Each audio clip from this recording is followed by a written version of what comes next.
All right, let's jump in here.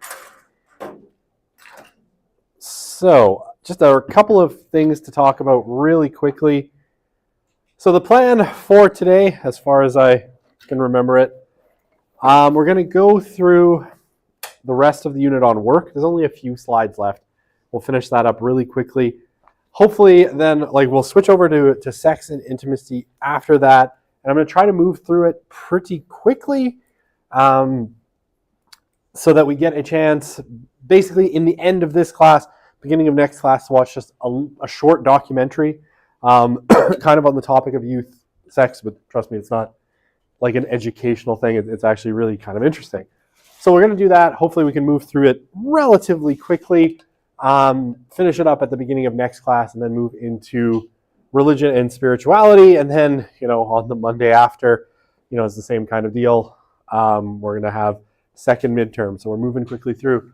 I'm doing reasonably well on marking your midterm. I should have it done tomorrow if everything goes well. And if we get to the documentary part, I'll work on it while we're watching. And I can kind of move through and mark a lot of it on my iPad while we're going.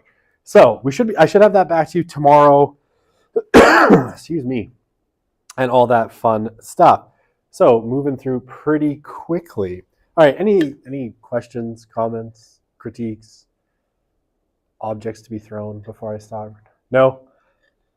Okay, so let us kind of jump back in.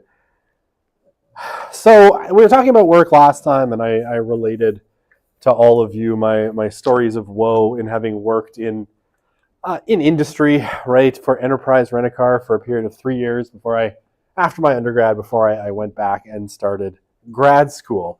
And we kind of I guess if we were to outline things generally, the big thing that, should be thinking about is that shift that happens. Oh, I realize I should always check my microphone to make sure it's working. It is. Okay, perfect. That big shift that happened between kind of the end of the Second World War, where things are great, there's lots of jobs for young people with relatively little training, to, by the time we get to the 1980s and Gen X starts coming into the job market, the conditions have shifted, right? And this has made it a lot harder. It's pushed young people out of manufacturing, out of government service, and in a lot of cases into the service industry. And often they kind of get stuck in that lower tier of the service industry and things like retail, hospitality, so restaurants, hotels, childcare, and these sorts of things, and have a difficulty launching into kind of career style jobs. And this is a little bit what I'm outlining on this slide, which probably needs to get moved earlier. Right, so prior to the 1980s, what did we have? Young people starting their careers primarily in the public sector for white collar workers, or in manufacturing in the blue collar trades. So we're talking things like healthcare, education, public service for our white collar workers, and then things like auto manufacturing and other kinds of making stuff for a lot of our blue collar workers. And typically all of these, came with good wages and benefits. The government jobs, by virtue of and kind of state bureaucracy jobs by virtue of being part of the state. And then the manufacturing jobs because unionization was high in those manufacturing industries from the middle of the 1940s until the 1980s. However, dark storm clouds are on the horizon because we get, in the 1970s, Japan starts to compete more economically, and especially in automotives, and the other one that'll come from Japan eventually is electronics. Right, so electronics. Well, Americans are manufacturing things like televisions, like radios, light bulbs, and all sorts of other electronics, which at the time are high tech. I know that seems laughable now. The Japanese quickly develop a reputation for making even better versions of those. And so, I mean, in the 80s and 90s, companies like Sony, especially Sony, were the gold standard in things like televisions, right? Everybody who could afford one wanted to buy a Sony television instead of an American-made television like an RCA or a Zenith, because they were of higher quality, they tended to last better, and tended to have fewer manufacturing defects.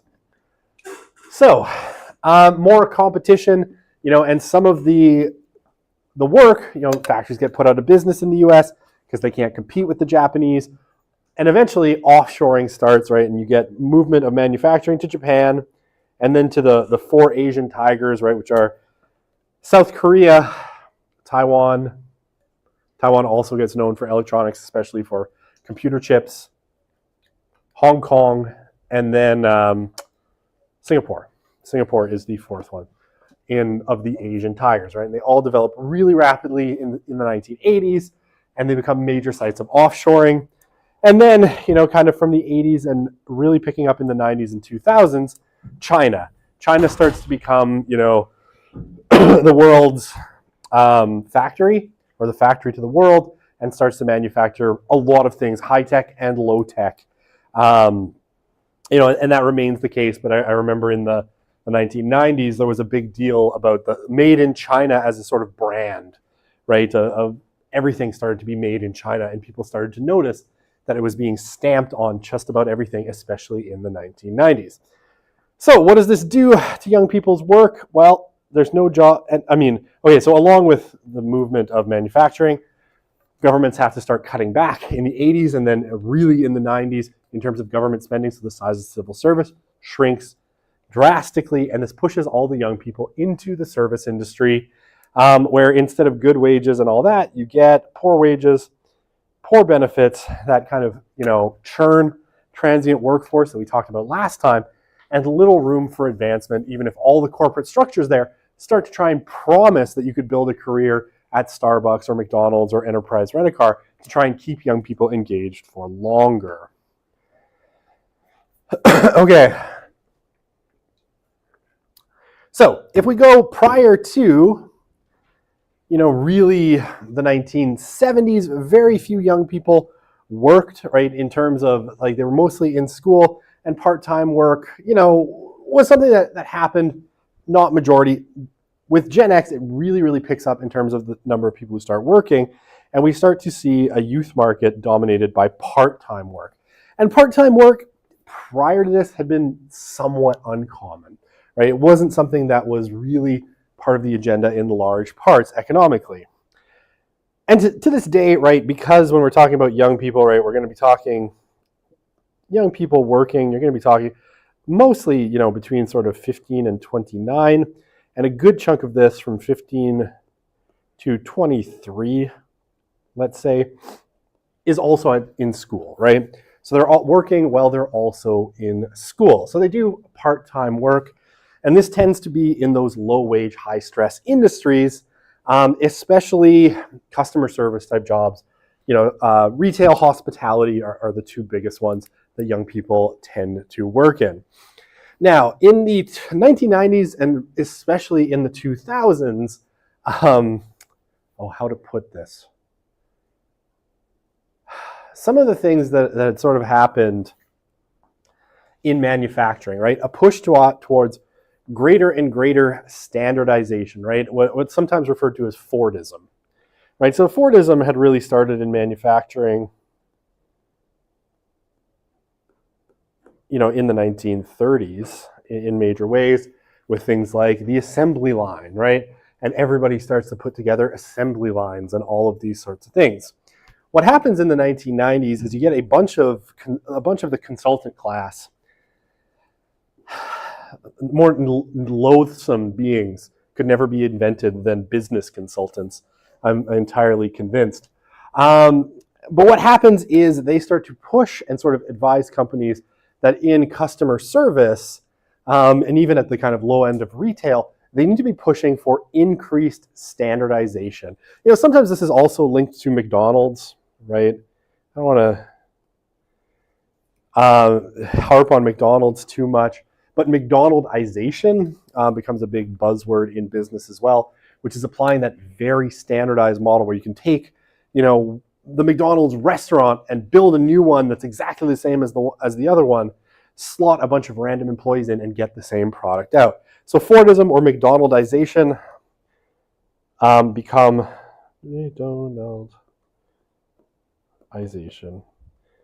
big buzzwords. Okay, so what does this look like? When you get things like, standardized customer service greetings and responses. So if you've ever had the great frustration of phoning whatever company it is you use your cell phone with, or a bank, about some problem you're having, right? The first thing you're going to hear is this call may be recorded for quality assurance purposes. That's this, right? Because the person on the other end of the line, wherever they are, and increasingly it's not in Canada, but whatever, is given a script, right? So now anyway, I could tell you my recent story in the winter term of battling the demons at TELUS to lower my home internet rate to just what they charge new customers. But I will spare you the story of my 4-hour ordeal as I had to go back and forth through the script with the person on the phone. Anyway, right, what you get standardized customer greetings and responses. So, it's like, oh, this is the problem I'm having. I'm sorry to hear that you're having that problem, sir. I was like, okay, the script. I can hear the script. I can hear you reading from the script and all of that fun stuff, right? I know you're reading from a script. Just talk to me like a real human being is usually what I say. And I think the answer to that is I can't, because if I do that, I will get fired, right? So things like carefully worded greetings, ways of responding to customer service failures. I mean, I remember this because, again, I worked at Enterprise Rent-A-Car. And every time I answered the phone, I had to say, thanks for choosing Enterprise, the company that picks you up. This is Jeff. So much so that I think I started saying it in my sleep, honestly, hundreds of phone calls a day. But it was, this very carefully worded greeting that was meant to promote the company. And then when people came in, there was like a interaction script that we were supposed to go through. Even things like when, sorry, I can't even remember what it was called now, but they had an acronym. Oh, and so when someone would call, and usually people were calling to be like, how much would it cost me to rent a car this weekend? And and the first step was start closing early. I always remember this. What was it? Scrap, I think was the acronym, but I can't remember what the other letters were. But the S I remember was start closing early. So you were supposed to say, sure, let me just start a reservation for you. And this would drive people up the walls because they were like, no, I just want prices. I don't want you to start a reservation for you. And you were supposed to keep going back to this. All right, well, here's the prices. Well, let me get started with a reservation for you, so that you could have it all in there as quickly as possible. It was a nightmare. People hated it. But that was their way of being like, oh, if we get people, you get their name, you get their phone number, and you get them committed to the reservation before they even have the price, they're more likely to go through with it and actually rent the car from you. Anyway, I was bad at this because I was like, okay, here's the prices. Do you want to make a reservation? No, I don't care. Goodbye. Terrible employee. No one should ever hire me. Don't tell my bosses now. Okay. So these things, you're probably, if you've ever, worked in retail or hospitality, you'll recognize that there are like scripts you're supposed to go through, if somebody's reservation got messed up, or, the steps you go through. And it's very standardized. It's part of the training. All right, and these were always my favorites. Especially because the part-time part of the market tends to be dominated by young people, right? And even like the service sector tends to be dominated by young people. Companies increasingly apply things like psychology, and they have psychology consultants that work for companies that basically tell them how do you do things like retention. Now, obviously, an easy way to do retention would be more of this, but companies don't want to give you more of that, so they give you dumb things. Things like, and if you ever get into one of these jobs, remember this well, things that are supposed to build especially a youth culture, right? A youth culture and an energetic and competitive culture. I won't write it down, but hopefully you'll remember. And somehow my dollar sign ended up looking like the logo from The Young and the Restless. Okay. Okay, so I remember this, and we had lots of these things like picnics, right? Company picnics, prizes. Oh my gosh, they would come up with all of these prizes where we were supposed to compete with each other in the workplace, try to get more sales of the stupid insurance that Enterprise Rent-A-Car sells that you don't really need if you have your own insurance or you have a decent credit card, but whatever. So prizes for doing those sorts of things, Christmas parties, and then, you know, what was it? Oh, gift catalogs at Christmas time. And this was my favorite because you could order one item from the gift catalog of Enterprise Rent-A-Car themed stuff. I never ordered any of them because I never wanted anything with the Enterprise logo on it. My favorite was, and I'll tell you this will be my last little crack at Enterprise Rent-A-Car. I assume one day they're going to find out that I bash on them all the time and the lawsuits are coming, but whatever. The last year I was there, I remember the group rental managers were like, you're really going to love this year's gift. And it's like, oh, do we get to choose what we want? And they're like, no, this year everyone gets the same thing. And I was like, is it money? I want it to be money. Can it be money? And they're like, it's even better than money. It was not better than money. It was a die-cast model of the first car that the owner of the company ever rented. It was a Chevy Bel Air. So we all got this die-cast model of the Chevy Bel Air. My coworkers gave them to like their kids and their nieces and nephews. I stuffed it full of rags, poured gasoline on it, and lit it on fire in the parking lot because that's how I felt about their die-cast car. And die-cast will burn if you put enough cloth and gas in it. Anyway, but right, these are the things. It was meant to, again, build company spirit, and we were all supposed to feel connected to the blah, blah, blah. Who cares? Okay. Now, one of the big things, especially with creating a party culture, and Enterprise Rent-A-Car did this a lot, was that if you like the people you work with, and this, you know what, this is where sometimes social science goes to a dark place. If you like the people you work with, you are on average going to stay at a job for an additional 6 months. Right? So they would do, okay, one last Enterprise Rent-A-Car story. The last Friday of every month, they would basically take us all to a bar, pay for the tab for X amount of hours, and let us all get drunk with each other. I went a grand total of twice in my 3 years because I'm like, I've been with you for 60 hours this week and probably I'm working Saturday morning, so no, I will not be drinking with you. I said, I'm not the best corporate citizen. My favorite story, though, was that my boss, Brett, who I truly hated because he was a jerk and had crazy power trip problems, branch managers at Enterprise would get to take home a car at the end of the day. And so he drove to the bar in his company car, drank quite a bit, and then decided he was going to sleep off his being drunk in the back of the company-owned car, just off of White Ave. Basically got a couple knocks on the window by the police. He was sitting in the back seat, but they're like, hey, do you have the keys to the car? He's like, yeah, they're in my pocket. They're like, you are under arrest. And they charged him with care and control of a vehicle. Because while you can be sleeping in a car drunk, you cannot have the keys. And he then got fired because you can't employ someone at a rental car company that has a suspended driver's license. So that was super fun. I hated that guy. I sang songs and did dances the day he was fired, which probably makes me a bad person. Don't judge me. All right. So, but they would do things like those month-end parties. Why? Because they wanted us all to party together. And then it's like, we're friends. And it's like, well, I can't quit Enterprise Rent-A-Car because all my friends are there. Yeah. Okay, so we'll leave it there. My enterprise stories are now at an end, although I do have a car rental themed video here. All right, so stress. One of the things that marks a lot of jobs for young people is stress, and especially stress of having to deal with the public. The public are jerks, by and large, right? People treat retail workers pretty badly. And then you have things like you have to enforce company policies even if you don't set them. So people will come and they'll be like, that policy is stupid. And they're like, yeah, I know. I can't do anything about it. I don't own the cars, or I don't own this store, right? Managers in retail and the service sector tend to be, they can be a problem. Some people have great managers. I had a few. I had some other ones I didn't like as much.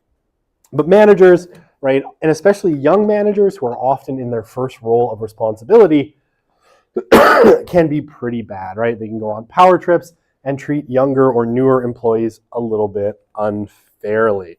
All right, I got a video from this very old show called Seinfeld about car rental, and hopefully that is the last we will ever talk about it. No, play. All right, hang on, I gotta program audio set.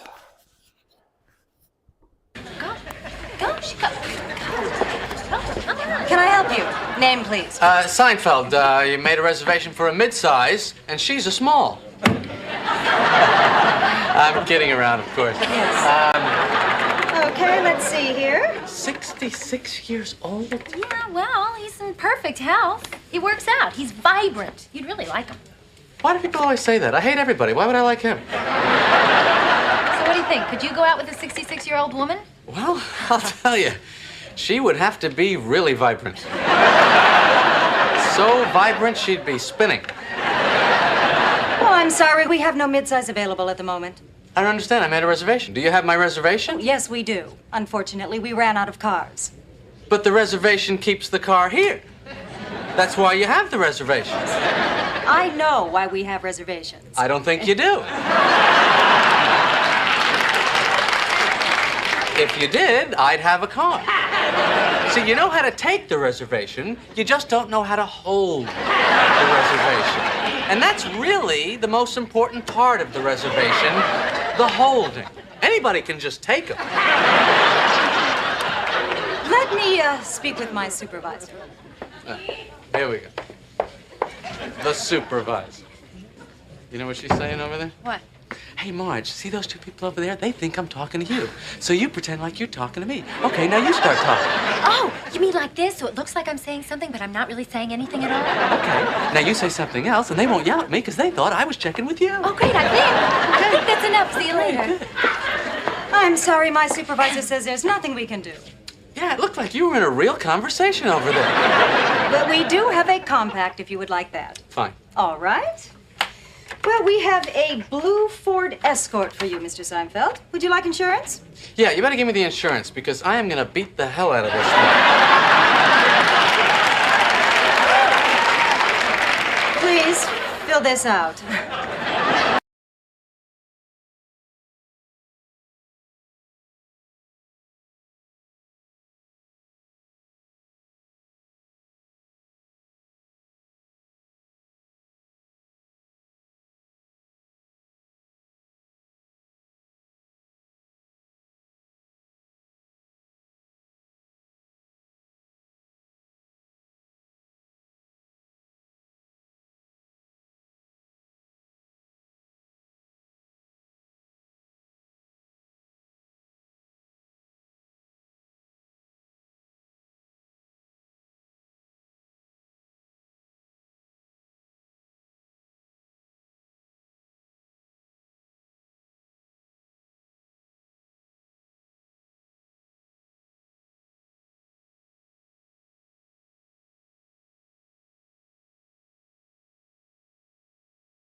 Thank you for letting me know. I'm sorry. I shut it off for the video. I always forget that part. All right, it's back on now. I'm really sorry. Okay. All right, so long-term unemployment for young people. All right. Basically, long-term unemployment tends to have negative effects in a couple of fields. Lost wages in the future, and you can read the statistics there, right? It's pretty, this was a study out of the UK, and health, right? Especially cardiovascular health and mental health outcomes tend to be worse the longer young people are unemployed. So yeah, 6 months of unemployment at 22 meant an 8% decrease in wages at 28. And even a decade later, right, you were 2 to 3% lower, which doesn't sound like much, but cumulatively, it can make a difference. A year of unemployment at 22 meant 13 to 22% lower wages 20 years later. So youth unemployment is one of those things that we probably need to worry a lot about, simply because the longer young people are employed, the harder it is for them to launch, and the longer those effects linger into adulthood. Okay, I fixed that. Okay, I will discard all of my doodlings and then switch off to sex and intimacy, where that took me an hour and it should not have. I'm long-winded, I'm sorry.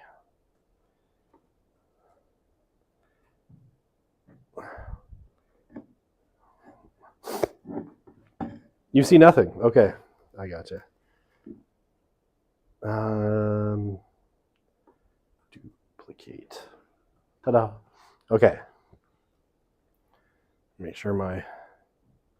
Okay, everything looks good. I have too many things open. Okay, so sex and intimacy, right? And again, I'll try to make reasonably short work of this. And he says that, and you're like, you don't believe me, do you? And you probably shouldn't. Okay, this was kind of an interesting, and as I was thinking of this in the winter term, right? And as I was redoing these slides for the 90th time, because I redo them almost every year and add interesting sorts of stuff. And there was lots of interesting findings coming out this winter about this. One of the things that came from Jonathan Haidt, who's become one of my kind of interesting go-tos, is this quote, and something of a kind of reflection on sex and intimacy. If you think that at least one of the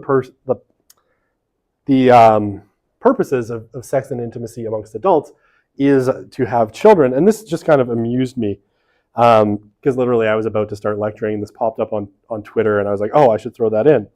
And just this, something's changed, right?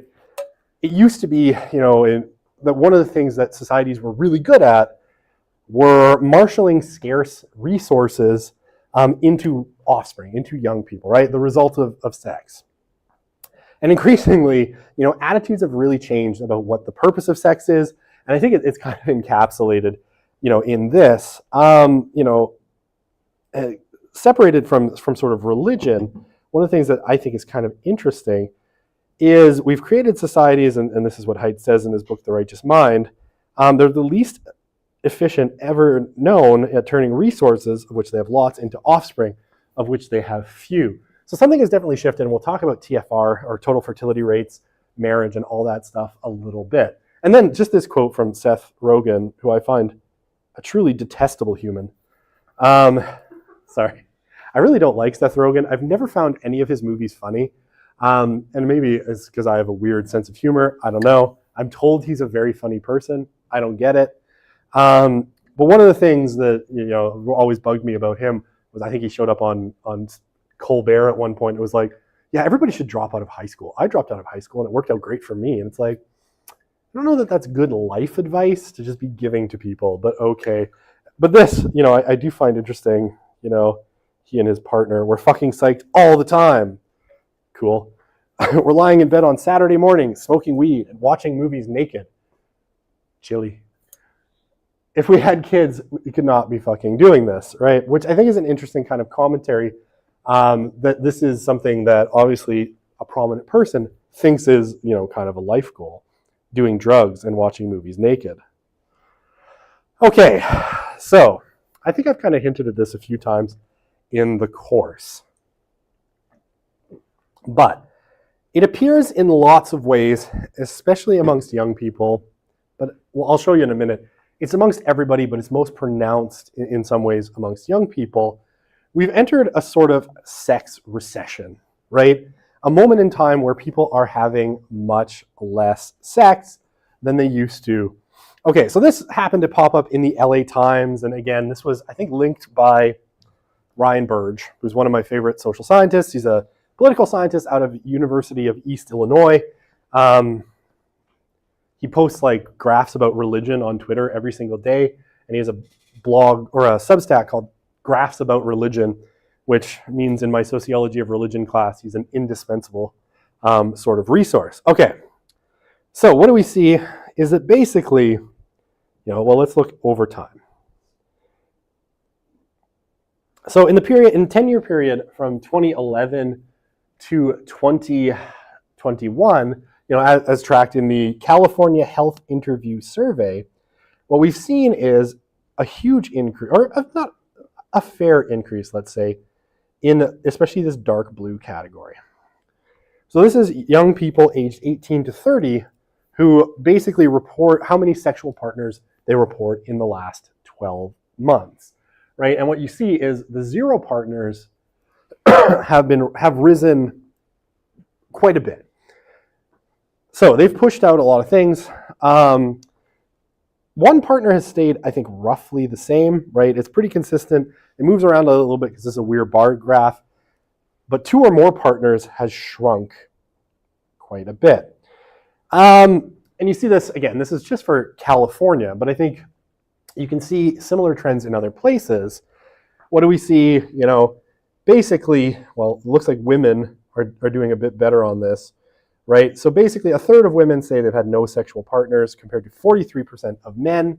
58% of women, or almost 60% of women said they had one partner, and 8.6 said they had, two or more. Men, a smaller proportion of them had, one partner in the last 12 months, and a slightly larger percentage, but only slightly, had two or more partners. So a very small percentage of people, in this kind of category of 18 to 30, we would think of as having lots of sexual partners, right? The majority, the majority of women have one, and then I guess it's a plurality of men have one, but then a really, really large minority of men have none, and a slightly smaller plurality of women have none, right? So these are two graphs from Ryan Burge. And he wrote a piece on his Substack, which I thought was really interesting. And this is data from GSS, right? General Social Survey, which is this big social science survey that's been run every year, or every 2 years since 1976 by the National Opinion Research Center, NORC, at the University of Chicago. And it tracks all sorts of weird social sciencey type stuff. And one of the things that Ryan sort of tracked here is basically the decline in people having sex, right, over time. And so if you look at these graphs, what you see is you've basically got two timelines, right? So you've got one timeline, which is 1989 to 1993, and then the ages of all the people in the sample along the bottom, right? So, and then married and not married, right, in this graph.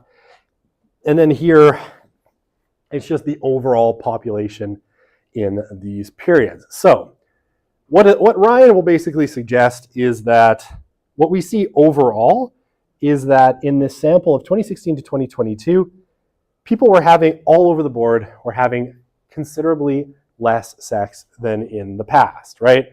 So amongst the married, right, 20-year-old married people in 1990, from 1996 to 1993, 100% of them were having sex at least once a year. And it obviously goes down as they get older, right? Sex drive declines and all that stuff. So slightly more people who were married at this period were having sex than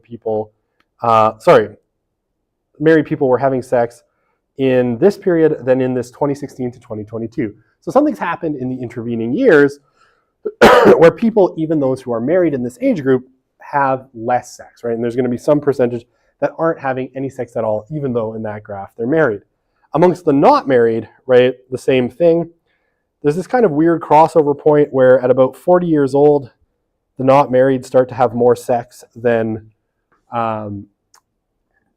started to have more sex in the 2016 to 2022 range than people did in that 1989 to 1993. But mostly, right, and then it crosses back over when they get to 60. But mostly what we see is that younger people in both of these kind of, younger people in both married and unmarried are having less sex today than they were, you know, a couple decades ago. And if you look at the overall sample, right, basically you see that more people were having sex here, and it's consistently in that sample, more people were having sex than in our more current sample. So this is along all metrics, all ages, and all of that fun stuff. So less sex, or what's being called kind of a sex recession. So, sorry, this is from Ryan's piece, which I find funny. So I thought I'd throw the quotes up for you, and I just screen grabbed them. And again, his page is called Graphs About Religion. It's really, really, like, if you like social science, he's really interesting. He does a lot of work with statistics, and it's really fun. And even though my boss thinks that people taking others, you know, gathered statistics and doing analysis on it shouldn't count, I wholeheartedly disagree. Okay, so this, why are folks having less sex today than they were in the 1990s? And what he says is smartphones, right? I think we can all admit that sexual behavior is somewhat related to boredom. And again, think about it. When we talked about, you know, our Gen Z sample, Gen Z is having a lot less sex than older cohorts did at the same time. And why? Well, it probably comes down to all the screens they're on, right? You can't have sex with someone if you're at home on a screen, unless they're there too. But mostly they're not. So smartphones, right? It's a big distraction. And then he you know, should we bring everything back to Neil Postman at some point? Postman wrote this book called Amusing Ourselves to Death. And one of his big takeaways was that it's entertainment and the things we love that would ultimately undo our civilization. You know, Postman made this comparison in the introduction of the book between Orwell's 1984 and Aldous Huxley's Brave New World. In 1984, right, it's the state and all these nasty things that control us. In Huxley's Brave New World, and if you haven't read it, you should, people, you know, are controlled by pleasure, right? They take drugs, like Seth Rogen. Not saying anything, but just saying. Entertainment, right? And Huxley, writing in the beginning of the 20th century, didn't have TV, but he had this notion of movies that you would go to and you would have physical sensations, including things like orgasms that he called the feelies, right? So, you know, entertainment controlled people. They were too distracted by entertainment and drugs to really push back against an increasingly authoritarian government in Huxley's Brave New World. And this is sort of what Ryan is alluding to here, right? Our addiction to amusement is what will lead to civilizational decline, right? Because to some extent, you know, dopamine hits, and we'll talk about this when we talk about, is it Cheap Sex from Mark Regnerus? Dopamine hits from social media and from things like pornography are so much easier than relationships and actually having sex with people that fundamentally, you know, it may be leading to a decline in how much people have sex. Okay. No questions. All right, a couple of kind of statistics for you in terms of relationships. So this is marriage, right? And this is across the United States. I thought this was a really interesting sort of visualization of it. One of the things that's really kind of noticeable here is how high the ages are for marriage, right? In terms of men and women, age of first marriage, right? We're looking at now more affluent places, so Florida, you know, New England. You're tending to see more kind of up in the 30s. Some places that are a little poorer, you know, might get down a little bit, like some of these Midwestern states. But across the board, right, even in places in the US that are relatively poor, age of first marriage has risen close to 30 for men and women on the whole, right? So increasingly, people are getting married much later. And this has an impact on, I talked about this earlier in the course, when we talked about the shift from the silents to the boomers to Gen X and all that, what's called TFR, or total fertility rate. And basically what we see, so this is Canada, right? So this is total fertility Canada ending in 2016. Ignore the completed fertility rate. It's something that StatsCan doesn't really measure anymore. But basically, right, total fertility was around, what's that, 1921, around 3.5 children per woman in Canada. Peaks at just around 4 up here, in that post-war period, the baby boom. And then basically birth control comes along, takes a sharp dive below this line, right, roughly. Right around 1972, 1973, Canadian fertility drops below 2.1 children per woman. So 2.1 children per woman, it's a weird measure, is what's called replacement fertility. And since then, Canadians have not had enough babies to basically replace themselves. So in a world without immigration, that would mean a slowly declining population. And I think last year, Canada's total fertility, if I recall, I could be wrong, sat at about 1.33. So well below that replacement number. Now, still doing much better than places like South Korea. South Korea currently has a fertility rate of 0.77. There's a few other places in the world that have dropped. Japan is I think 0.83. But Canada, the US are headed there. And this is, American TFR, kind of did the same thing. The year splits are a little different, right? So this would be kind of the end of the 1960s, where it peaks with the baby boom, and then it's crashed down. And yeah, our TFR, it pops up above 2 for a couple of periods. And now I think American fertility, which is always a little higher than Canadian, I believe is 1.67 or thereabouts. So people are having way fewer children. Less sex, less children. They don't necessarily go together, but people are definitely having fewer children, getting married later, and all of this stuff. Okay.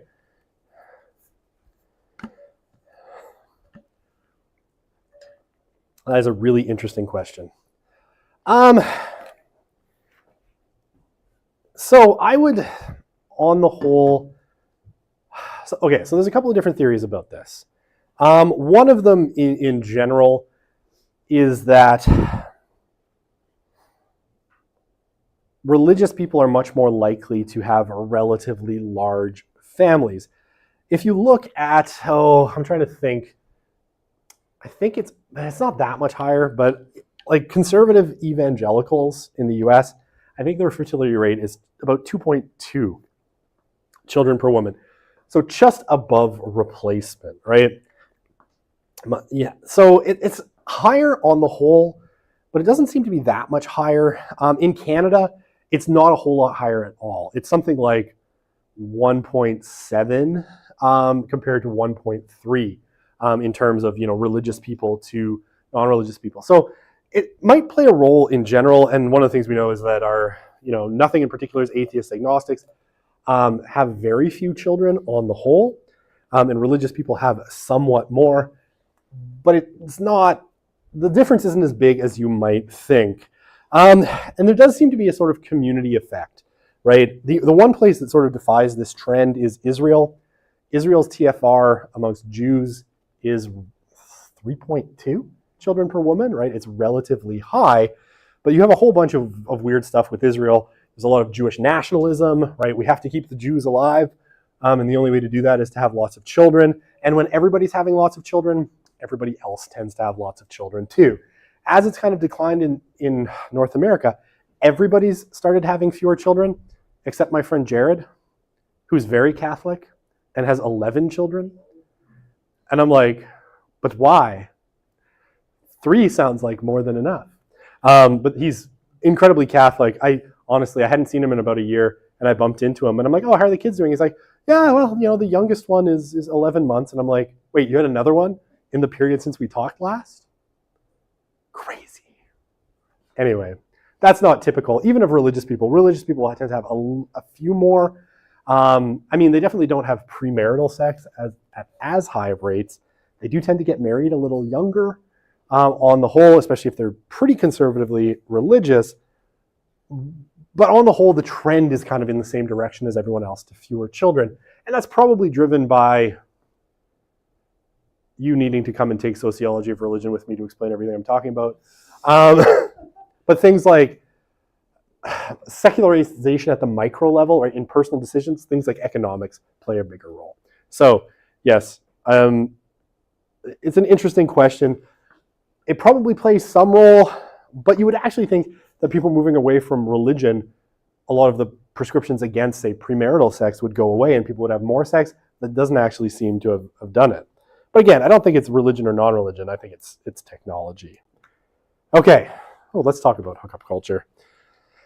All right, so hookup culture, again, interestingly, given that we're talking about a sex recession, let's talk a little bit about hookup culture, which in a lot of ways remains, especially for young people in both the millennial and Gen Z cohort, seen as sort of normative in their kind of younger years.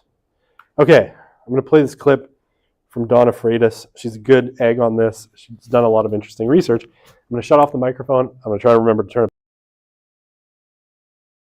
That I collected from students. So, young adults believe they are supposed to be casual about sex in college. And so 45% of the students that answer this question about what do you think your peers think about sex at college, and 36% of the students at non-religious, private, and public institutions said, my peers are too casual about sex. So they made a differentiation between everybody else and themselves. Everybody is casual about sex, but I'm not. And then just about the rest of the students said, everybody on my campus is casual about sex. So they didn't make a judgment, they just said to be at college is to be casual about sex, though many of them don't feel that way themselves. Now I'm going to tell you, so the official social contract of the hookup, it really is, it's a social contract. So one, it's anything from kissing to sex, and I mean that, anything from kissing to sex. It's a broad spectrum of sexual activity. We often assume it's casual sex or it's sexual intercourse, but it doesn't have to be. It might be, but it might not. It could be making out in the corner for 5 minutes, and the reason why is because students like a broad umbrella for what a hookup is, because there's so much pressure to claim that you're a part of it. And so often hookups are a lot more innocent than they might sound, because so many students, especially young men, feel like they need to be able to claim high numbers. The other thing that defines a hookup is that it's brief. Some people just assume one night stand, but it might literally just mean like 5 minutes in the bathroom. I know, very romantic, bathroom kissing. So, but definitely brief. And then the third one is the one that really trips students up. So you're not supposed to feel any emotion. You are not supposed to get attached.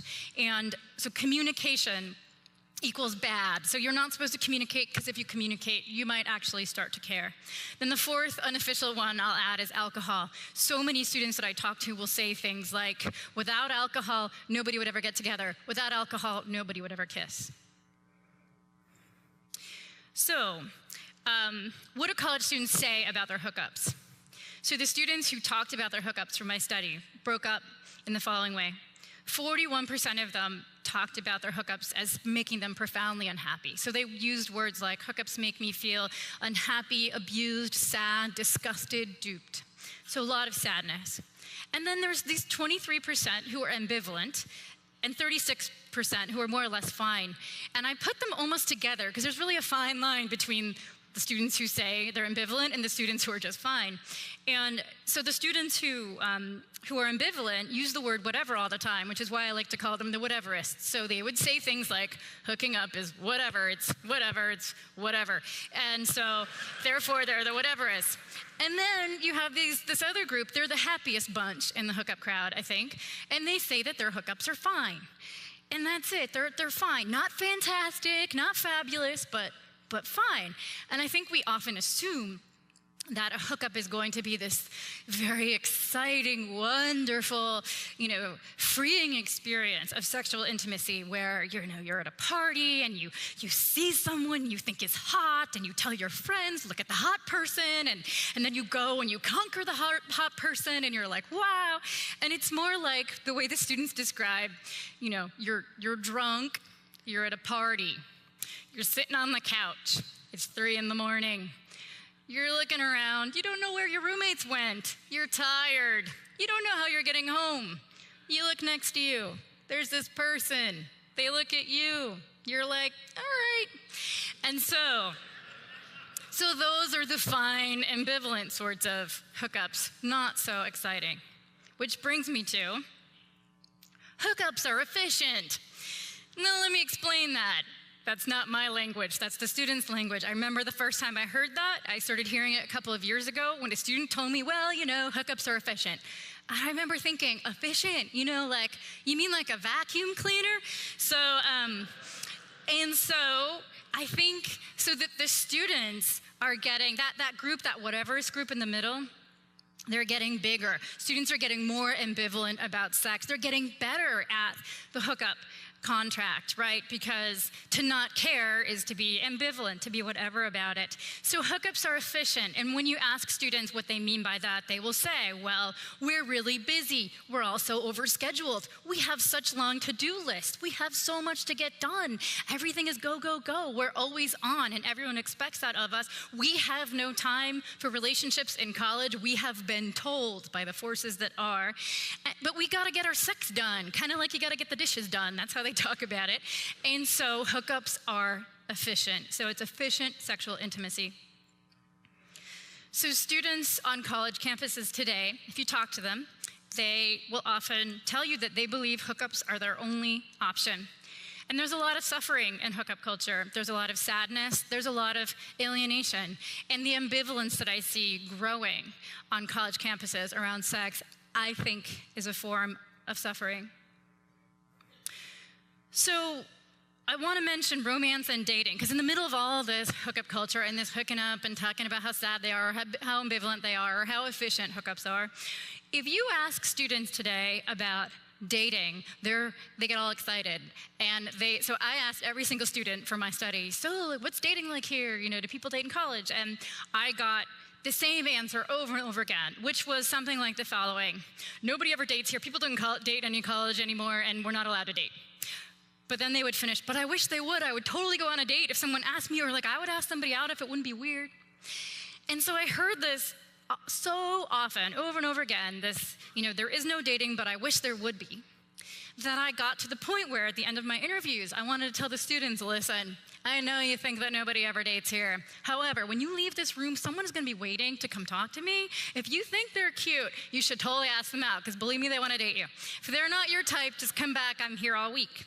So lots and lots of interest in dating, but lots of unfulfilled dating going on. So students want to date, they feel like they're not allowed to. And the other thing, and this is both men and women, by the way, everyone assumes women want to date, men don't, but both men and women want to date, and men will tell you this behind closed doors. The other thing they yearn for is romance. So much yearning for romance. And what I learned from students was, ironically, in the middle of hookup culture, romance is very chaste. Romance is talking. It's just talking. It is talking for hours, like 5 hours.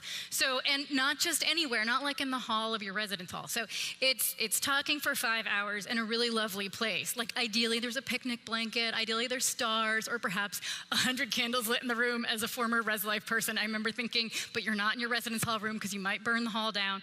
And so lots and lots of yearning for romance. And if you remember, I said that one of the things that defines a hookup is no communication, right? No connection. Well, romance to students is connection. It is knowing and being known. It's having a lavish amount of time to do that. It is just talking. Now, here comes the quiz that I collected. Microphone reactivated. All right, so I just have these slides basically, so you have a reference point, because I know the video goes quick. The official or unofficial social contract is anything from kissing to sex, right? So hookups don't have to be sleeping together. It can just be making out in the corner for 5 minutes. And again, it tends to favor men because men want big numbers. And you could be like, hey, yeah, I hooked up with that chick Brooklyn last night, right? Even though they just maybe kissed for a little bit, right? Everybody has that ambivalence of like, oh, he hooked up with Brooklyn. They must have slept together. Brief and efficient. I think this is really, really important.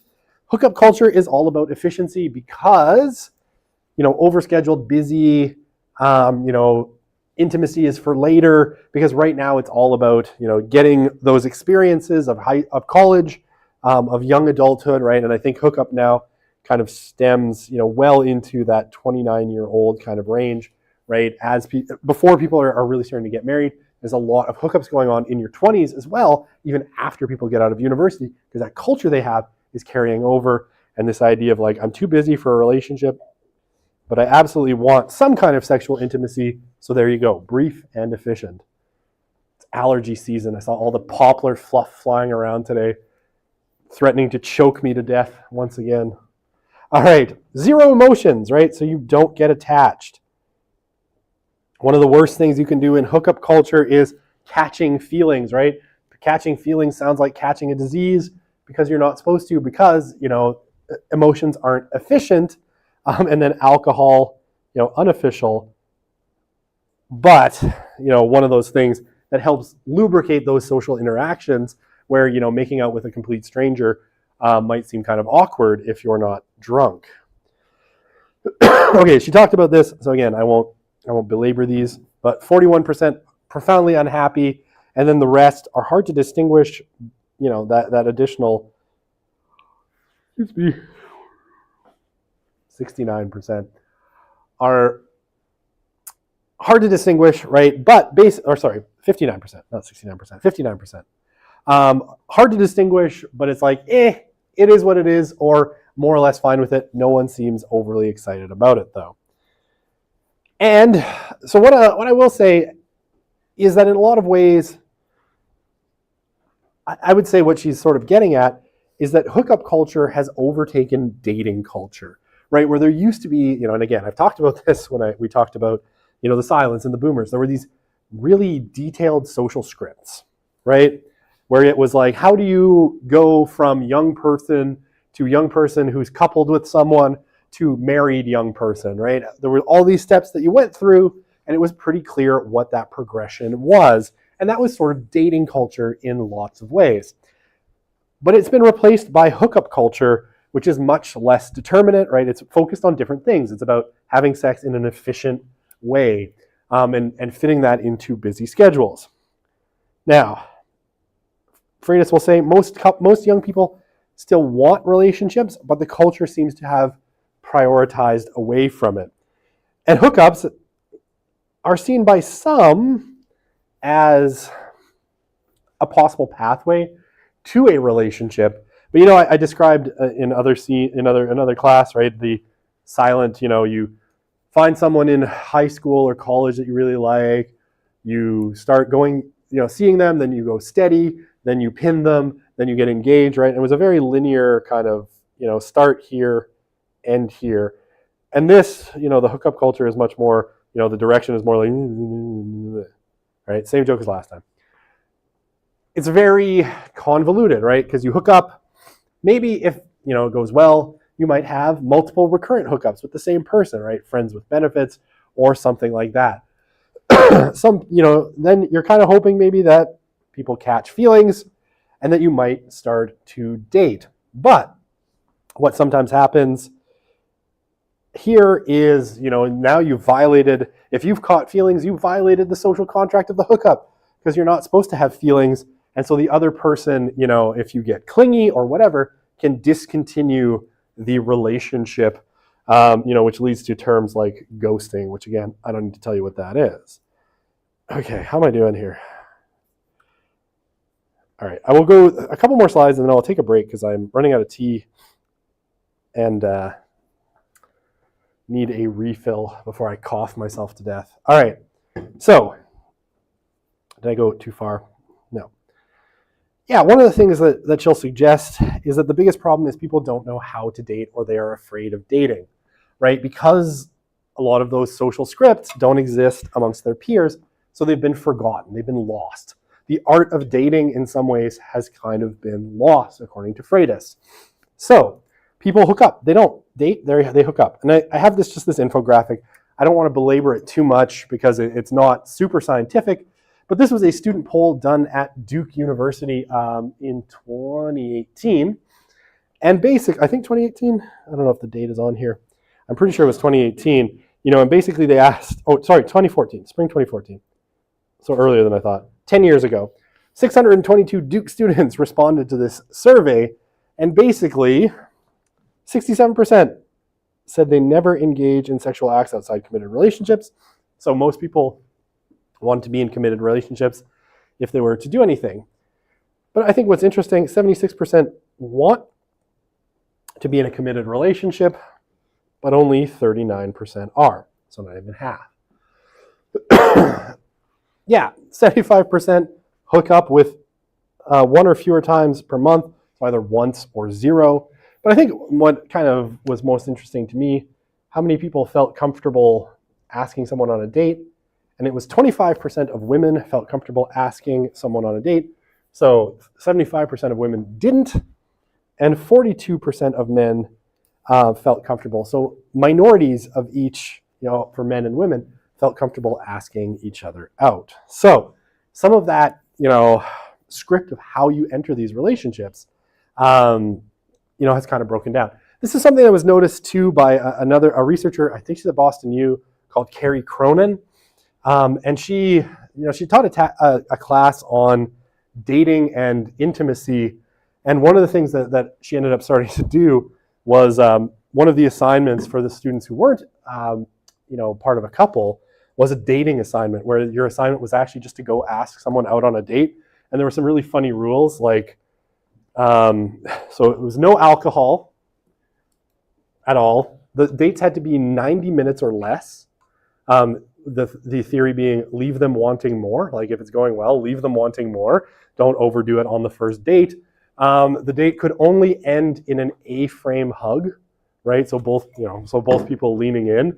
And it had to be done in a public place. And there might have been a few others, but those were the ones I remember from reading Carrie's book. And kind of amusing, but it was aimed at this, like, how do we rebuild dating culture? Oh, and it was something, they had to ask them out. They had to do it in person, and they had to select for the assignment the person they were going to ask out and complete the asking out within a 72-hour window. So they didn't chicken out. And it was a really interesting assignment. I was like, I should incorporate that into a class at some point. Never found a spot where I could actually make it work, but I thought it would be kind of interesting. All right. Okay, we'll do this one last slide. I need a short break. Romantic ideals. All right. So kind of like what she said, and she studied people at 4 different college types: evangelical colleges, so conservative Christian, Catholic, non-religious public, and non-religious private. Students basically all said that what they were looking for was romance, but that their idea of romance, and like she said, so I won't belabor it again too much, was very much this kind of very traditional thought of romance. So it was, what did they want? They wanted long walks, hours in a coffee shop, picnics, and very few of them, a very small minority, said that their romantic ideal involved sex. Right? So maybe a kiss, but it was like a kiss goodnight at the end of the night, but it wasn't, furiously making out in the corner. So the romantic ideals are, she uses the word chaste. I would say traditional, but she uses the word chaste. Like chastity, right? Like not having sex. So that was, a lot of young people are still attached to these kinds of romantic ideals, even though they're not living them out in their own lives. So what they have is hookup culture. What they want is something more akin to kind of traditional dating culture, but the culture has sort of shifted in such a way as to make that really difficult. Okay, let's take a pause because I need just a moment to refill my teacup and rest my voice. So why don't we say 15 minutes, 2:45, we'll come back, and might not get to my documentary. That's okay. I have another one in the queue for later in the course. I thought this would go quicker, but I wanted to tell you about my horrors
All right, let's jump back in here and we'll see how far we get. Okay, so coming off of that kind of last topic, right, you would think that in a culture where young people tend to prize efficient sexual relationships and hookup culture, that what we would be seeing is a population that's having a lot more sex. However, kind of like what I was talking about at the beginning of class, along a bunch of kind of metrics, we actually see that that is not the case, right? Okay, so this comes from the CDC's National Youth Health Behavior Survey, or Youth Risk Behavior Survey. So it measures a bunch of things. This is just one category. But in the kind of sex we see, if we take 1991, right, so that's your Gen X, who are kind of adults or young adults in 1991. A little bit over half of them had ever been sexually active. By 2015, right, you're talking about 41%. Millennials are somewhere in the middle here, right? So the older millennials are kind of right around here. It had dropped below 50%, but still reasonably high. But overall, decreased 1991 to 2015 in general. Had sex before age 13. I don't think anyone should feel terrible about this. For Gen X, it was 10.2%. So remember, right, Gen X, short childhood, long adolescence. So 10% of them had sex before the age of 13. Yuck, horrible. It had decreased to just under 4% in 2015. Sorry. Had sexual intercourse with 4 persons or more during their lifetime. Gen X was, again, pretty high. Millennials, kind of mid. And then in 2013, Gen Z, or 2013, it was high, but then low, come down generally a little bit by 2015. We're currently sexually active. It was over a third. Oops, sorry, I scribbled over that. I did a bad thing. I'll erase. I'll fix. A little bit over a third in 1991. And by 2015, as you can all see, it's down just almost at below 30%, just barely at 30%. And I guess good news is things like condom use or safe sex have been rising pretty steadily, increased up until about 2003 and then decreased 2003 to 2015. So changes in behavior all around, but definitely fewer people having sex and probably having sex a bit later. Okay, so these charts are from Twenge's book, Generations. So, and this quoting her, despite being the Tinder generation, more millennials than ever had no sexual partners since 18. And this quote from, my celibacy is caused by a multitude of things, ranging from impossible beauty standards put in place by men and systemic misogyny put in place by men and internalized by other women because of men. I'm mad that men made it so difficult for me to find love, to find a man who will treat me like a human being, not a sex doll. Right, okay. So this will, I think, dovetail nicely into talking about pornography, because I think that's kind of an interesting one. All right, so percent of U.S. young adults since age 18 by group with no sexual partner, and you see, right, the kind of steady climb. In 20 to 24, it was climbing, plateaued a bit, and then rose again for millennials. And then in that 25 to 29 category, up again a little bit. 40% of U.S. adults 26 to 40 with no sex in the last year, and again, just kind of growing, and it jumps up. These are your millennial years right here, and then keeps climbing after that. Okay, so pornography, and I think it's Sorry, I should tell you, I'll pause. I won't try not to go too fast. This is like one of my favorite slides of the whole course, and I don't know why. I actually do, because one time I was teaching this class, and we're coming up to this topic, and for whatever reason, and we were in one of the Tory basement classes in the winter term, and for some reason, some campus group had mistaken our room for the room that they had booked for something. So the room was unusually full that day, and I'm like, that's weird. A lot of people here. It's kind of strange, especially like I think it was early March, and that's usually when attendance tends to decline really sharply. And I put up this slide, and about half the class stands up and walks out, realizing I guess they're in the wrong place. And then it was funny because stragglers from whatever group that was would like occasionally walk into the room in the middle of the lecture and just like pause and look and then quickly depart because all the slides were on pornography. Okay, pornography. So why talk about pornography when we talk about youth? Well, because it is pretty ubiquitous, right? And it's one of those social phenomena that is widely distributed, especially amongst young people. So I've got a couple of basic infographics. Hey, 30% of all web traffic is porn. 2/3 of men and 1/3 of women admit to watching porn. 85% of people who watch porn watch between the hours of 7 p.m. and 3 a.m. So they're late nighters. And 70% of those are men between 18 and 24. So it's a youth phenomenon. Okay. 90% of children ages 8 to 16 have viewed porn. And the average age that we're now thinking is kind of normative for first exposure, like when it's happening, not when it's good, is about 11 years old, right? So on average, young people are exposed to pornography roughly when they're 11 years old. The largest consumers of pornography, no surprises, I think, are boys 12 to 17 years old. 70% of men ages 18 to 34 visit a porn site in the typical month, right? So, in our cohort, especially amongst young men, it's pretty normative. 1 in 6 women struggle with porn addiction, and a quarter of search engine requests are for porn. So that's super fun. Okay, so porn research. We'll talk a little bit about porn research. There's actually been a fair bit of it, like quite a good amount of it, but it suffers from a bunch of problems.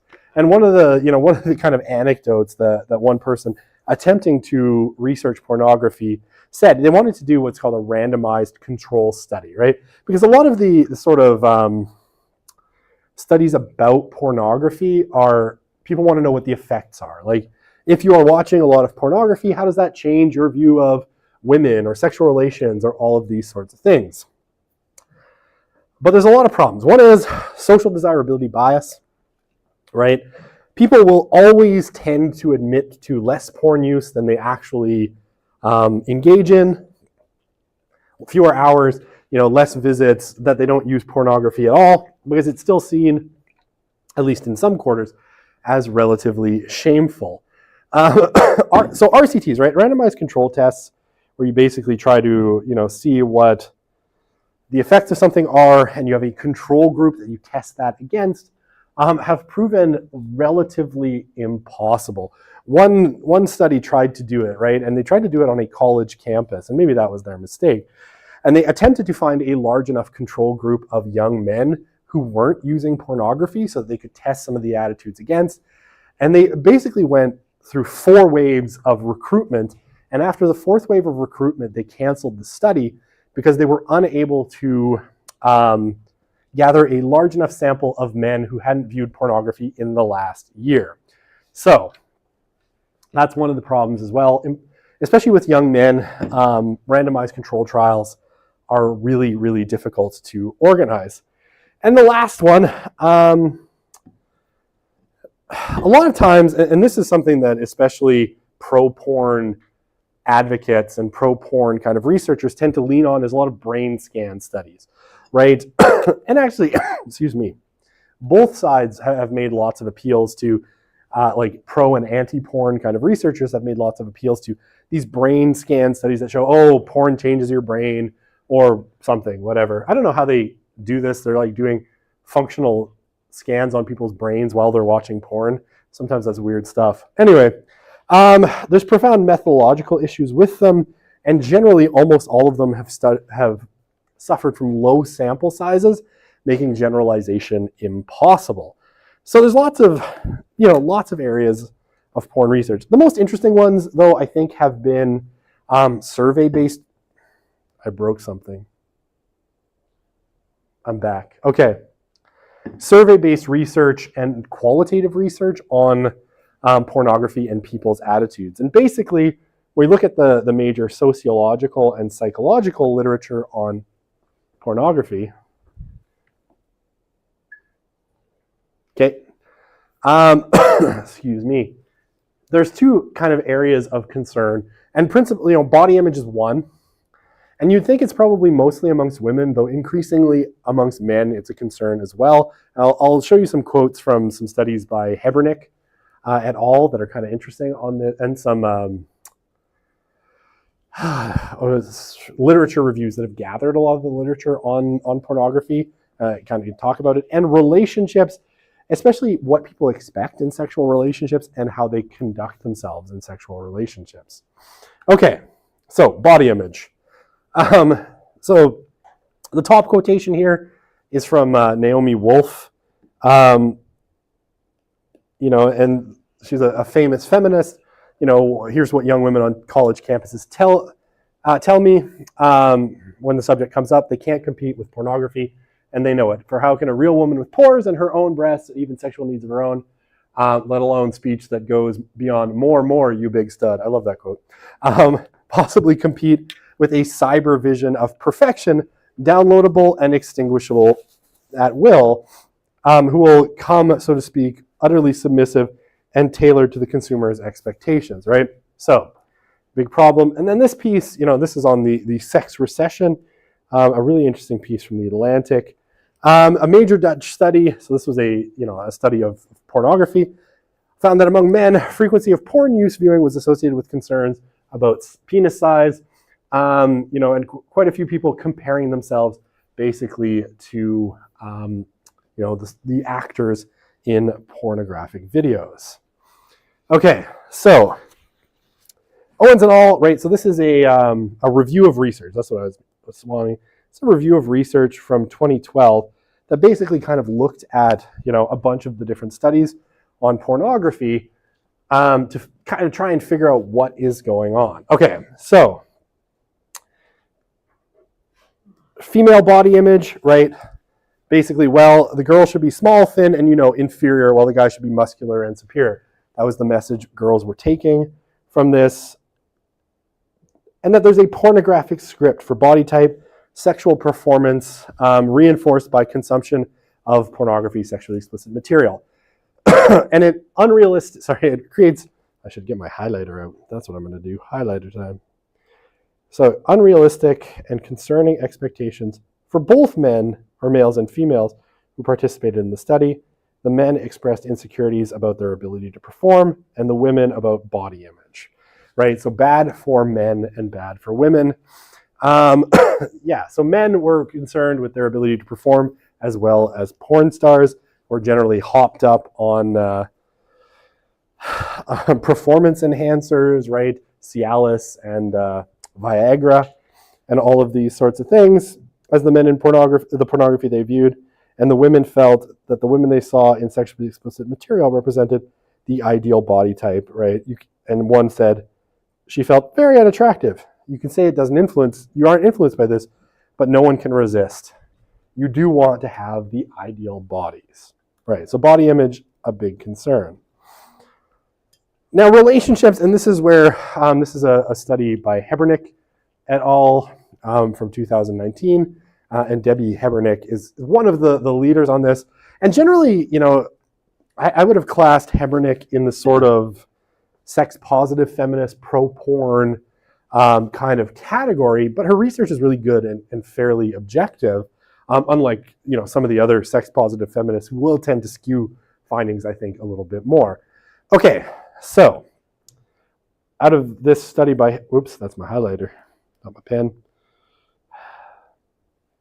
Okay, so 12.5% of adolescent women, 3.8% of adolescent men indicated that that someone had done something during sex that made them feel scared, compared to almost a quarter of adult women, right? 23.9%, and 10% of adult men. And what are these kinds of things that tend to scare people? So choking, right, which apparently is quite normal in a lot of pornographic content, and really, choking should not be. Choking is what happens when you swallow something too big. Really, what we're talking about is strangulation, right? A sexual partner strangling you. It's been given a somewhat, I don't know that strangulation porn would be as much of a hit, but choking, right, has been the term that people use, and other, aggressive behaviors such as hitting, forceful hair pulling were described amongst scary sexual experiences. And then anal sex was another one that people didn't enjoy. And one of the things that Hebernick et al. Found was that a lot of times, the incidents that scared people had been non-consensual. It was a sexual partner that just started doing something that they had seen in pornography, whether it was strangulation, hitting, hair pulling, anal sex that they had seen in pornography, but they did it without consent, right? Okay. So yeah, like anal sex, choking appears to have become more commonly portrayed in sexually explicit media, and sexual choking behaviors are associated with pornography use, right? And they cite a bunch of studies. The more porn you view, the more likely you are to be interested in these behaviors. And yeah, most of the choking instances described were not discussed in advance with partners, and so some people were concerned about it as a form of intimate partner violence, especially against women. And it's really, it's one of those things. It's a very potentially dangerous behavior, because it can be very easy to hurt someone really severely, or even cause their death, through strangulation. The fine lines here are quite easy to cross between causing someone permanent harm. And it seems to have become more common as it's been portrayed more in pornography. Okay, back to this Atlantic article on the sex recession. Studies show that in the absence of high quality sex education, teen boys look to porn for help understanding sex. Other things that women can find painful are ubiquitous in mainstream sex. Now, I think this is, I'll be honest, it's a really good article, but I think this is the author making excuses for teen boys. Because I think, whether you have high quality sex ed or not, teen boys are probably going to look at pornography one way or the other. And what you see in pornography does affect you in some ways. It's not one-to-one. It's not like you view pornography and you suddenly want to do everything that's in porn, but it definitely affects people's behaviors. And when that's their principal interaction with sex, especially at young ages, it can become kind of what they expect as scripts. Okay, so again, I think, whether there was high quality sex ed or not, I think boys are going to look at porn because, that's what they do. It's bad, but it is what it is. And governments don't seem to be interested in attempting to block this behavior for some reason. Probably that people would get mad that their porn got cut off, but there you go. Okay, so yeah, modeling your behavior after what you've seen on screen can lead to what's called spectatoring, and it's worrying about how you look while you're having sex, which Masters and Johnson said was bad for sex function, right? That if you're thinking about how things look while you're having sex, that's probably not good. And again, some young women told this researcher that they felt pressured to emulate sex actresses because that's what their partners wanted. Okay, and here from Abigail Schreier, and Schreier is a bit of a controversial figure because of some of her writing, but I like this quote, so I stole it anyway. That violent porn, not only terrifies young girls about men and the prospect of sex with them, it's changing the expectations of boys. And so Schreier will say that some of the sex recession is down to this, right? Girls are increasingly scared of what they see and uninterested in kind of what pornography offers as a script and how it's affecting the young men in their lives. Okay, I'm actually doing okay for time here. So until I hit this slide, because I have some stuff to say about this. All right, so cheap sex. All right, so how to put this all together? Like, in a sense, what does this all mean? And how, I guess what's at the core of some of the changing sexual behaviors that that we're seeing, the sex recession in particular. All right, so here I want to bring in this book and this argument, again, from Mark Regnerus. I talked about him a little bit at the beginning of the course when we talked about families. He's the one who wrote the controversial paper about LGBTQ parenting. He's a controversial guy, and like I said, I always enjoy controversial thinkers for some reason. He wrote this book a few years ago. This was 2017, I think. 2018, because the year before was iGen, and then this book was 2018, called Cheap Sex. And he did this big survey, called Relationships in America, of 15,738 Americans aged between 18 and 60. So a really big nationally representative sample. And what he noticed is that there's been a shift, a change in the way people understand sex and the way sex kind of functions in the marketplace. Okay, so he calls this, what we're in now, cheap sex. And he says cheap sex, right, is the triangulation of the social effects brought on by artificial contraception, online dating, and internet pornography. Okay, so what does he mean by cheap sex? Well, basically, one of the things that Regnerus suggests is that sex used to be expensive, right? Not in the sense of like going to pay a prostitute, that's not what he means. But that in order for, okay, sorry, I should back up one step. He sort of advocating in the book for a market model of sex. And basically that sex and mating sort of functions like an economy, right? Where there are, people who are buyers of sex and people who are sellers of sex. And generally speaking, he thinks the people who are most interested in getting access to sex on a consistent basis are men. And the people gatekeeping that and who are sort of more on the selling side, not in a crude way, but more in like, they have that as something that's of value to other people, are women, right? So men want sex, women generally gatekeep sex in much different ways. And sex used to be really expensive, he suggests, right? For a man to even see a woman naked was difficult. It was costly to that person in terms of the sort of things they needed to provide, right? So if you were going to get someone into bed or see them naked, you needed to, prove that you were worth it, right? You needed to show that you could provide for them, that you had a good job, that you were a nice person, that you cared, and all of these sorts of things. You often had to marry them, right? You often had to get married before you could have sex. And so if you were going to get a steady supply of sex, you were going to have to put out a lot of things, right? You were going to have to get married and prove that you could take care of that person. So sex was very expensive, right? Women demanded a lot to jump into bed with someone, and men had to give a lot. Now, what Regnerus will say is that this starts to change.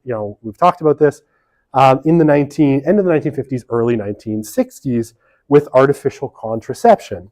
Because one of the things that that kept sex expensive was that it's very dangerous for women in one sense, right? And obviously,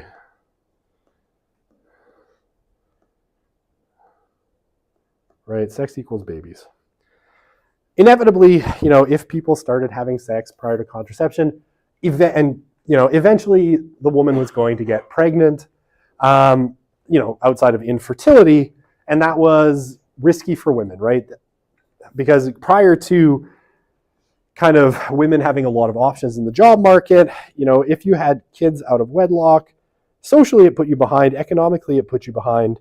It was a really, really difficult situation to put yourself into. So women demanded a lot for sex, right? Because it was very, very risky. The pill changes that, obviously. It makes sex much less risky for women, right? Suddenly there's a way of separating, not equal, separating sex and procreation. And that's the birth control pill. And then because contraception fails Sometimes abortion becomes, a hot topic and becomes fully legalized in the US in 1973. And in Canada, I want to say it's 86. I can never remember the year of Morgenthaler v. Crown, right? So to further that kind of separation between sex and procreation. So basically, the birth control pill causes the price of sex to drop, right? It drops considerably because there's less risk to women, so they demand less for it. Okay. The other two technologies that he points out are a little bit more contemporary. Internet porn, which probably dates really from the 1990s. Right, there was pornography before this in terms of magazines and videos, but they were seedy and kind of hard to access, and they were physical media, right? So they were a little bit harder to hide from people. The internet makes it ubiquitous, and I guess if you want to say, it cranks up what's possible in terms of consumption quite a bit, and extremes of pornography quite a lot.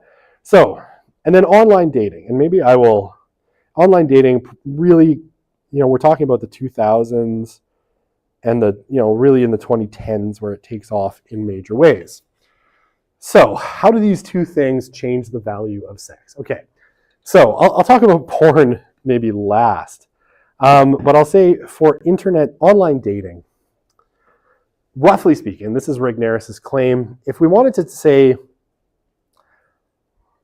how many people, like if you went back to, the pre-internet dating era, how many people would you expect that someone could have as potential romantic or sexual partners? And so basically this would be people that you went to school with, people that you were friends with, friends of friends, friends of family. So Regnerus puts the number somewhere between, for most people, 100 and 200 people. So that's a relatively small pool of potential romantic and sexual partners, right? You have to actually connect those people, convince your friends or your family or that person to go out with you. But it's a relatively small number of people that you're actually connected to in such a way that they could become a potential romantic or sexual partner. So what happens though, and because it's socially limited, right? It's limited to your location, to the people to the people you know well enough that they might, connect you with another person. So it's a small number. Okay, what happens when you introduce Tinder or something like that into this? Does anyone have Tinder on their phone? Do you want to tell me how many potential sexual partners you have, within a like 10-kilometer radius? No, obviously I wouldn't ask you to actually do that. Also, that's kind of a funny thing to ask. But potentially, right, when you count online dating as a whole, Tinder's only one type of online dating. There's obviously lots of them.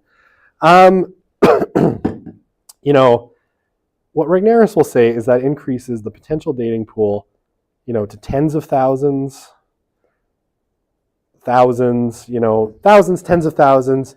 The sky is really the limit, and it starts to transcend social circles.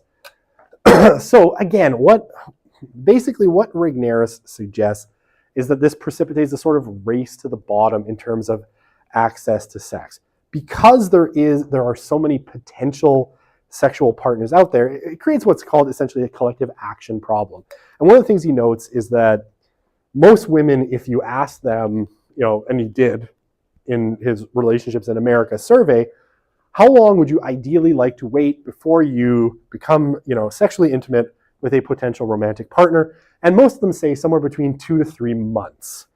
However, what they say is that on average, it's somewhere between 2 to 3 dates before they become sexually intimate with their partners.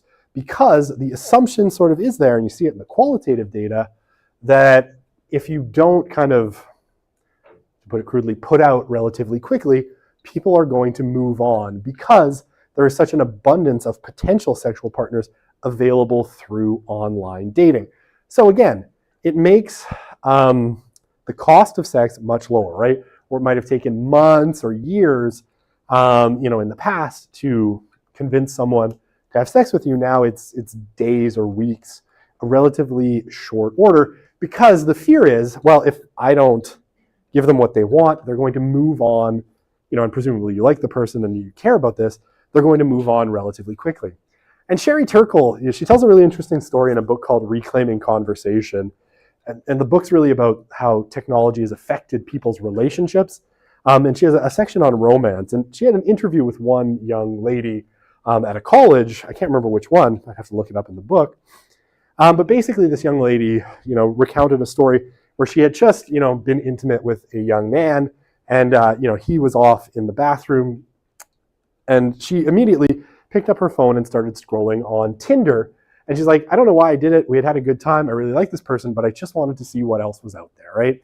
So there's this constant comparison thing, and a sort of like, this is going to sound bad, but like a fear of missing out sexually, right? Like there might be something better out there.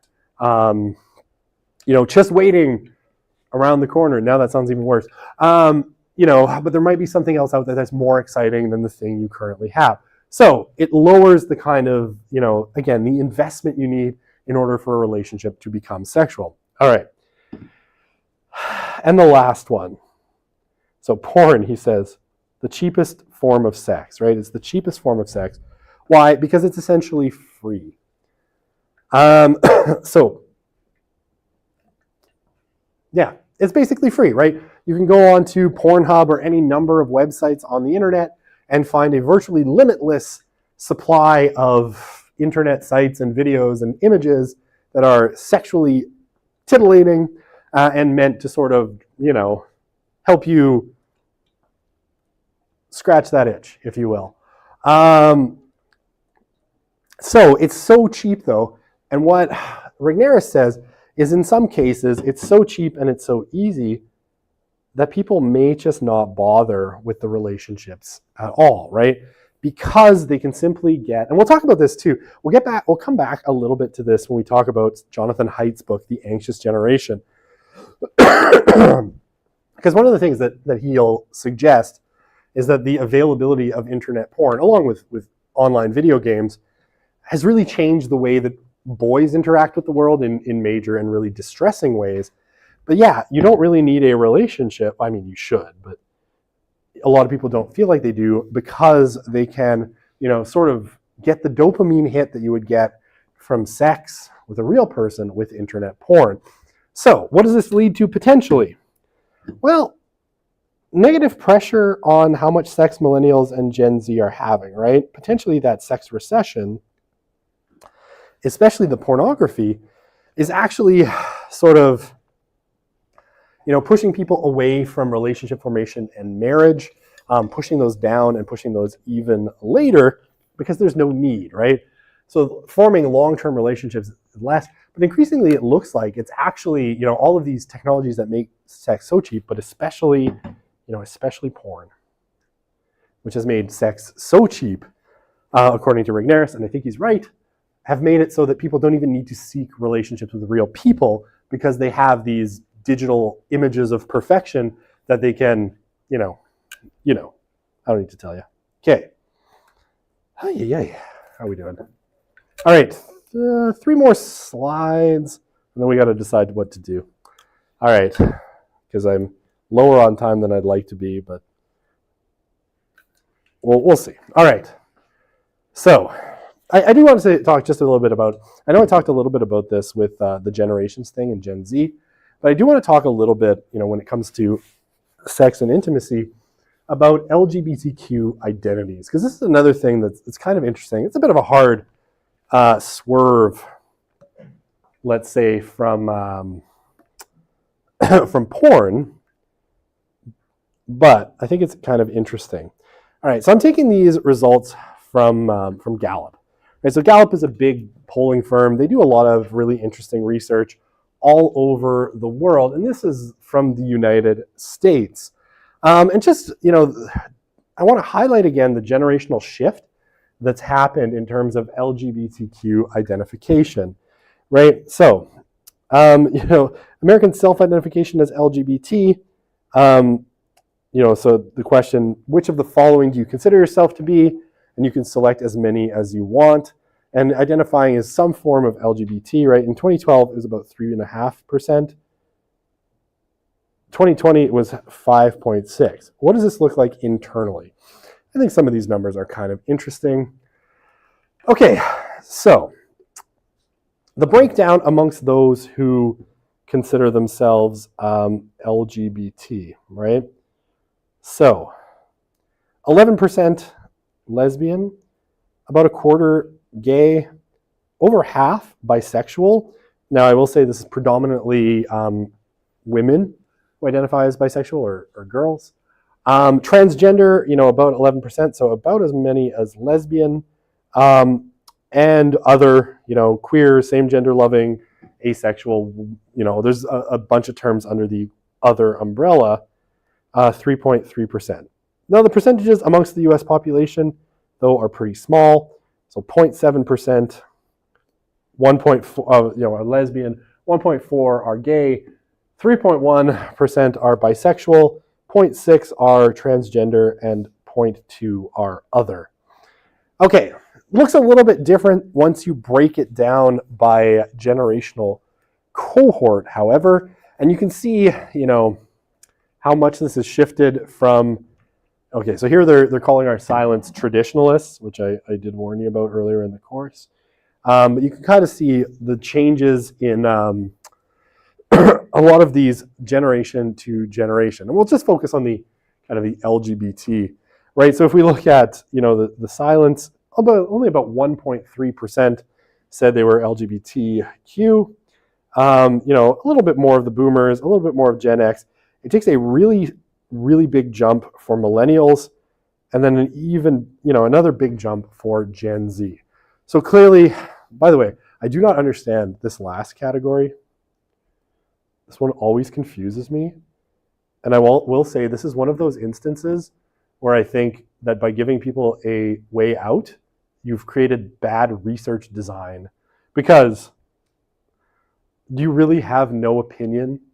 It's like, or do you just not want to say, right? Is that just giving space for social desirability bias? I think it's a bad way to ask the question because I'm like, I think this is one of those things where most people know and not a lot of people are like, I have no opinion on whether I'm straight. Like, okay, interesting. Anyway, you do see that number go down, right?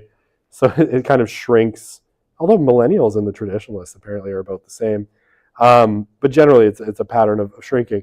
But you see, the number of people who identify as LGBT kind of rising through those generational cohorts. Now that's probably a lot of just feeling freer to do so, right?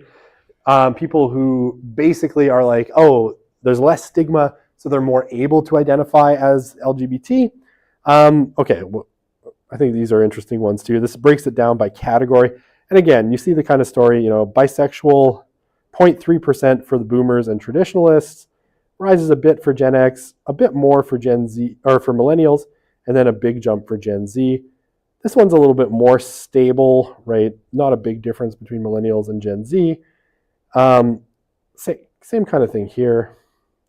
Slow rise for lesbian, still pretty small. Transgender is a big jump for millennial and Gen Z, probably because it's just a term that's more in the ether and something that people are able to articulate more. And other, no baby boomers are other, statistically speaking. Okay, that's it for my slides on sex and intimacy. Okay, 25 minutes. So that is, I thought I'd have about double that. All right, so here's my question for you. I have a documentary. It's kind of fun. It's kind of interesting. It relates to kind of sexuality. I can show it and we can finish it off at the beginning of next class, or I can just, I can start on religion and spirituality. It's a little bit too early for me, I feel like, to let you go. My voice is kind of frazzled, so whatever. But what would you prefer? Do you want to jump to another topic, or do you want to go start a documentary and finish it next time? Documentary. Okay. Thank you, Sarah. You were brave. You spoke. All right. Okay. So for those streaming online, and I presume there are some, I discard my doodles. We're going to say bye-bye to the streaming, because if I try to stream this online, I'm going to get a copyright strike. I already got two. So I can't get another one.